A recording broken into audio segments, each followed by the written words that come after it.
अब यहाँ पर इस बात को समझाने के लिए एक छोटी सी कहानी सुनाती हूँ कि भगवान जब दुख भी दे या संकट भी दे तो उसको कैसे ग्रहण करे, उस समय भी कैसे भरोसा करे। क्योंकि भगवान पर से भरोसा तभी उठता है जब दुख आते हैं या संकट आते हैं। एक माता है, वो अपने घर के दरवाजे पर खड़ी है, कुछ बच्चे बाहर खेल रहे हैं, वो उन बच्चों को उसमें उनका बच्चा भी खेल रहा है, सब बहुत प्यारे लग रहे हैं। उसको उन बच्चों पे बड़ा प्यार आ रहा है, तो उसके मन में आया कि मैं सभी बच्चों को चॉकलेट दूं, मिठाई दूं, टॉफी दूं। क्या वो दे सकती है? हाँ कि ना बताइए, दे सकती है? दे सकती। उसने सबको चॉकलेट्स दी। फिर वो अपने घर के काम में लग गई। थोड़ी देर बाद फिर देखने आती है कि बच्चे क्या कर रहे हैं, तो उसने आकर देखा बच्चे बड़ी शैतानी कर रहे हैं। शैतानी माने बहुत बदमाशी। उसको गुस्सा आ रहा है कि ये कैसी हरकतें कर रहे बच्चे। उसको इतना गुस्सा आया कि उसके मन में आया कि मैं सभी बच्चों को एक एक थप्पड़ मारूं। वो मार सकती है? वो सब बच्चों को थप्पड़, वो किस बच्चे को मार सकती है? अपने बच्चे को। वो सिर्फ अपने बच्चे को मार सकती है। तो चॉकलेट यानी सुख, वो तो भगवान सबको ही देते हैं, आपको भी देते हैं, हमको भी देते हैं, सबको देते हैं। लेकिन थप्पड़ यानी दुख, ये भगवान सिर्फ उसको मारते हैं जिसको अपने बच्चा जैसा समझते हैं। क्योंकि थप्पड़ मतलब क्या होता है? आपने कोई गलती करी, उसकी सजा मिली, है ना? ऐसा ही है ना? माँ बाप इसीलिए डांटते हैं या कभी कभार हाथ उठा देते हैं। ऐसा थोड़ी कि बैठे बैठे बोर हो रहे हैं घर पे, क्या करें, चलो बच्चों को मारते हैं, ऐसा थोड़ी है। तो भगवान भी ऐसा थोड़ी कि ऊपर बैठे बैठे बोर हो रहे हैं, क्या करें, चलो सबको दुख देते हैं। नहीं, हम कोई गलती करते हैं, उसकी सजा मिलती है, तो वो सजा एक थप्पड़ की तरह है। और सजा अगर मिलेगी तो हम प्रायश्चित करेंगे, अपनी गलती मानेंगे, तो हम सुधर ही तो रहे हैं। तो सजा माने भगवान का थप्पड़ है, पर वो थप्पड़ तभी मारेंगे जब आपको अपना बच्चा समझेंगे कि जल्द से जल्द सुधरे, इसको समझ में आए कि ये क्या गलती कर रहा है। तो अगली बार जब भी दुख आए तो भगवान पर क्रोधित मत होना, उनको धन्यवाद करना कि कम से कम अपना बच्चा तो समझा। और फिर याद करना कि ऐसी क्या गलती करी है हमने जिसकी सजा मिली है। कुछ ना कुछ तो किया होगा। भगवान ऐसे ही तो किसी को संकट देते नहीं, दुख देते नहीं, कोई ना कोई गलती तो की होगी, उसकी सजा मिली है। तो इस प्रकार धर्म की चर्चा होती है।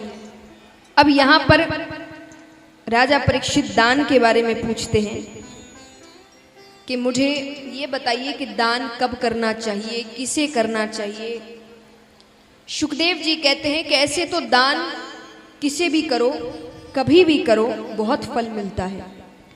लेकिन कुछ दिन होते हैं जब आप दान करें तो आपको विशेष फल प्राप्त होता है। जैसे 2 आयन होते हैं, उत्तरायण दक्षिणायन, तब आप दान करें तो आपको विशेष फल प्राप्त होता है।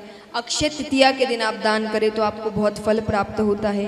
आपके घर में किसी का जन्म हो तब आप दान करें तो आपको बहुत फल प्राप्त होता है। या किसी की मृत्यु हो जाए, आप तब दान करें तो बहुत फल प्राप्त होता है। लेकिन दान भी सुपात्र को करो, जिसको सच में जरूरत है। कुपात्र को दान करोगे तो वो उल्टा पड़ जाएगा। कुपात्र माने किसी ऐसे को आपने पैसे दे दिए या कुछ भी दे दिया जिसका वो गलत इस्तेमाल कर रहा है, तो वो जो भी गलत काम कर रहा है उसका पाप आपको चढ़ेगा, क्योंकि पैसे किसने दिए। इसलिए दान कभी भी कुपात्र को नहीं करना। जिसको सच में जरूरत है, आपके दिए हुए पैसे उसके जीवन में एक बदलाव लेकर आ सकते हैं, उनको दान करिए।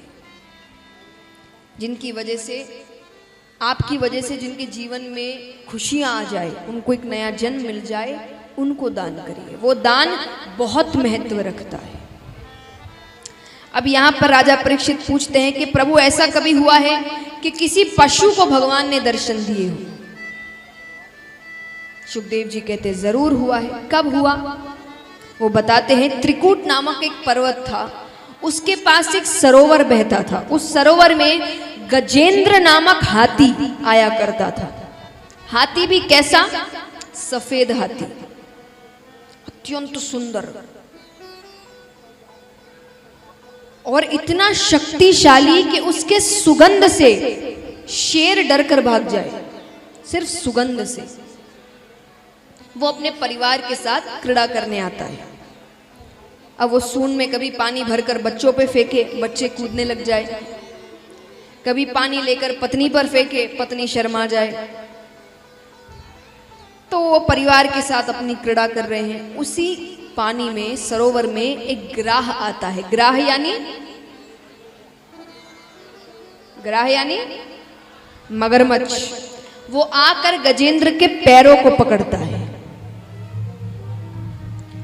अब जैसे ही पैरों को पकड़ा, गजेंद्र सोचे ये इतना सा ग्राह मेरा क्या बिगाड़ लेगा, मैं इतना बड़ा, इतना शक्तिशाली। अब देखिए, जैसा मैं कहती हूं, हर कथा में एक सीख है, एक सार है।